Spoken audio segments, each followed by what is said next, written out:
ಬೇವು ಬೆಲ್ಲ ತಿಂದು ಹೊಸ ವರ್ಷದ ಮೊದಲ ದಿನವನ್ನು ಸಂಭ್ರಮಿಸಿ ಮನೆಯವರೆಲ್ಲ ಸಂತಸದಿಂದ ಆಚರಿಸುವ ಹಬ್ಬವೇ ಯುಗಾದಿ ಹಬ್ಬ. ಈ ಬಾರಿ ಯುಗಾದಿ ಹಬ್ಬವು ಮಾರ್ಚ್ 30ನೇ ತಾರೀಕು ಬಂದಿದೆ. ಯುಗಾದಿ ಹಬ್ಬಕ್ಕೂ ಮುನ್ನ ಈ ಮನೆಗೆ 5 ವಸ್ತುಗಳನ್ನು ತಂದರೆ ಸಾಕ್ಷಾತ್ ಲಕ್ಷ್ಮೀ ದೇವಿಯ ಆ ವಸ್ತುಗಳ ಮೂಲಕ ಮನೆಗೆ ಬಂದಂತೆ. ವರ್ಷ ಪೂರ್ತಿ ಇದರಿಂದ ಯಶಸ್ಸು, ಹಣದ ಬಲ ಹೆಚ್ಚುತ್ತದೆ. ಯುಗಾದಿ ಸಮಯದಲ್ಲಿ ಈ 5 ವಸ್ತುಗಳನ್ನು ತಂದು ನಿಮ್ಮ ಮನೆಯ ದೇವರ ಕೋಣೆಯಲ್ಲಿಟ್ಟರೆ ಮನೆಯಲ್ಲಿನ ಎಲ್ಲ ನೆಗೆಟಿವ್ ಶಕ್ತಿಗಳು ದೂರವಾಗಿ ಸದಾ ಮನೆಗೆ ದೇವರ ಅನುಗ್ರಹ ಇರುತ್ತದೆ. ಯುಗಾದಿ ಸಮಯದಲ್ಲಿ ದೇವರ ಕೋಣೆಯಲ್ಲಿ ಮರೆಯದೆ ಅರಿಶಿಣದ ಅಕ್ಷತೆಯನ್ನು ಇಡಬೇಕು. ದೇವರ ಕೋಣೆಯಲ್ಲಿ ಅಕ್ಷತೆ ಇಟ್ಟರೆ ಕುಟುಂಬದ ಸದಸ್ಯರಿಗೆಲ್ಲ ಪ್ರತಿ ಕೆಲಸದಲ್ಲೂ ಗುರುಬಲ, ಲಕ್ಷ್ಮೀ ಕೃಪೆ ಜೊತೆಗೆ ವಿಶೇಷ ಯಶಸ್ಸು ಉಂಟಾಗುತ್ತದೆ. ಅಕ್ಷತೆಯನ್ನು ಹೇಗೆ ತಯಾರಿಸಿಕೊಳ್ಳಬೇಕೆಂದರೆ, ಚೆನ್ನಾಗಿ ಇರುವ ಪಾಲಿಶ್ ಮಾಡದ ಅಕ್ಕಿ ಕಾಳುಗಳಿಗೆ ಸ್ವಲ್ಪ ತುಪ್ಪವನ್ನು ಅಥವಾ ಕೊಬ್ಬರಿ ಎಣ್ಣೆಯನ್ನು ಬೆರೆಸಿ ನಂತರ ಅರಿಶಿಣವನ್ನು ಬೆರೆಸಿ ಅಕ್ಷತೆ ತಯಾರು ಮಾಡಿಕೊಳ್ಳಬೇಕು. ನುಚ್ಚು ಅಕ್ಕಿಯನ್ನು ಯಾವುದೇ ಕಾರಣಕ್ಕೂ ಅಕ್ಷತೆ ಮಾಡಲು ಬಳಸಬಾರದು. ನೀವು ತಯಾರು ಮಾಡಿದ ಅಕ್ಷತೆಯನ್ನು ಒಂದು ಕೆಂಪು ವಸ್ತ್ರಕ್ಕೆ ಹಾಕಿ ಮೂಟೆಯ ರೀತಿ ಕಟ್ಟಬೇಕು. ನಂತರ ಈ ಅಕ್ಷತೆಯ ಮೂಟೆಯನ್ನು ಮನೆಯ ಎಲ್ಲ ಸದಸ್ಯರು ಸ್ಪರ್ಶ ಮಾಡಿ ನಮಸ್ಕಾರ ಮಾಡಿಕೊಳ್ಳಬೇಕು. ಈ ಕೆಲಸವನ್ನು ಯುಗಾದಿ ಹಬ್ಬ ಬರುವ ತನಕವೂ ಮಾಡಬೇಕು. ನಿತ್ಯವೂ ಈ ಮೂಟೆಗೆ ಧೂಪ ಆರತಿಯನ್ನು ತೋರಿಸಿ ಯುಗಾದಿ ಹಬ್ಬ ಬಂದ ದಿನ ಈ ಅಕ್ಷತೆಯ ಮೂಟೆ ಬಿಚ್ಚಿ ಅದರಲ್ಲಿದ್ದ ಅಕ್ಷತೆಯನ್ನು ಸ್ವಲ್ಪ ಮನೆಯ ಎಲ್ಲ ಸದಸ್ಯರ ತಲೆಯ ಮೇಲೆ ಹಾಕಿಕೊಳ್ಳಬೇಕು. ಉಳಿದ ಅಕ್ಷತೆಯನ್ನು ಒಂದು ಡಬ್ಬಿಯಲ್ಲಿ ಹಾಕಿ ದೇವರ ಕೋಣೆಯಲ್ಲಿ ಅಥವಾ ಬೀರುವಿನಲ್ಲಿ ಇಟ್ಟು ಮುಖ್ಯವಾದ ದಿನಗಳಂದು ಮನೆಯಿಂದ ಹೊರ ಹೋಗುವಾಗ ತಲೆಯ ಮೇಲೆ ಸ್ವಲ್ಪ ಅಕ್ಷತೆ ಹಾಕಿಕೊಂಡು ಹೋಗಬೇಕು. ಹೀಗೆ ಮಾಡುತ್ತಾ ಬಂದರೆ ಅಕ್ಷತೆಯ ಶಕ್ತಿಯಿಂದ ಸರ್ವ ದೇವತೆಗಳ ಕೃಪೆ ಪ್ರಾಪ್ತಿಯಾಗುತ್ತದೆ. ಯುಗಾದಿ ಹಬ್ಬಕ್ಕೂ ಮುನ್ನ ಮನೆಗೆ ತಂದು ಇಡಬೇಕಾದ 2ನೇ ವಸ್ತುವೆಂದರೆ ಅದು ಕೃಷ್ಣನಿಗೆ ಅತ್ಯಂತ ಪ್ರಿಯವಾದ ನವಿಲುಗರಿ. ದೇಗುಲಗಳಲ್ಲಿ ನವಿಲುಗರಿ ಬಳಸಿ ದೇವರಿಗೆ ಗಾಳಿ ಬೀಸುತ್ತಾರೆ. ಈ ವಿಶೇಷ ವಸ್ತುವನ್ನು ಮನೆಯಲ್ಲಿ ಇಡುವುದರಿಂದ ಮನೆಯಲ್ಲಿನ ಎಲ್ಲ ನೆಗೆಟಿವ್ ಶಕ್ತಿ ಹೊರ ಹೋಗುತ್ತದೆ. ಮನೆಯಲ್ಲಿರುವ ದೇವರ ವಿಗ್ರಹ ಫೋಟೋಗಳಿಗೆ ನಿತ್ಯವೂ ಸಮಯ ತೆಗೆದುಕೊಂಡು ಪೂಜೆಯ ಬಳಿಕ ನಿಧಾನವಾಗಿ ಗಾಳಿ ಬೀಸಬೇಕು. ಇದರಿಂದ ವಿಶೇಷ ಪುಣ್ಯ ಫಲಗಳು ಲಭಿಸುತ್ತದೆ. ನಿಮಗಿರುವ ಆರ್ಥಿಕ ಸಮಸ್ಯೆಗಳು ಬೇಗನೆ ದೂರವಾಗುತ್ತದೆ. ಸ್ವತಃ ನಾವೇ ದೇವರ ಸೇವೆ ಮಾಡಿದ ಪುಣ್ಯ ಪ್ರಾಪ್ತಿಯಾಗುತ್ತದೆ.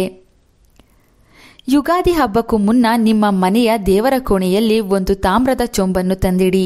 ಈಗಾಗಲೇ ತಾಮ್ರದ ಚೊಂಬಿದ್ದರೆ ಅದಕ್ಕೆ ನಿತ್ಯವೂ ನೀರನ್ನು ತುಂಬಿಸಿ ದೇವರ ಕೋಣೆಯಲ್ಲಿಡಿ. ಆ ಚೊಂಬಿಗೆ ಅರಿಶಿಣ, ಕುಂಕುಮ ಹಚ್ಚಿ ಸ್ವಸ್ತಿಕ್ ಚಿಹ್ನೆಯನ್ನು ಬರೆದು ನೀರನ್ನು ತುಂಬಿಸಿ ದೇವರ ಮುಂದಿಡಬೇಕು.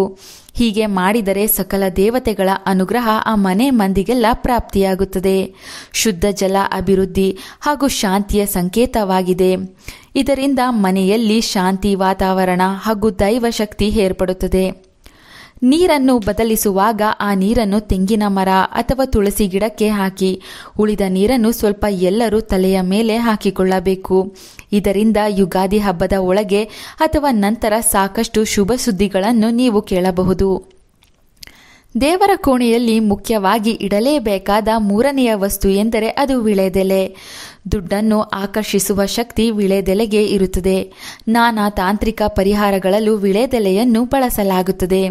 ಇದು ಹನುಮಂತನಿಗೂ ಎಷ್ಟೋ ಪ್ರಿಯವಾದ ವಸ್ತು. ಲಕ್ಷ್ಮೀ ದೇವರಿಗೂ ವಿಳೆದೆಲೆ ಎಂದರೆ ಬಲು ಪ್ರಿಯ. ಆದ್ದರಿಂದ ವಿಳೆದೆಲೆ ಹಾರ ಮಾಡಿ ಮನೆಗೆ ಸಮೀಪವಿರುವ ಆಂಜನೇಯ ಸ್ವಾಮಿ ದೇಗುಲಕ್ಕೆ ಯುಗಾದಿಯ ಮುನ್ನ ಒಮ್ಮೆ ಕೊಟ್ಟು ಬನ್ನಿ.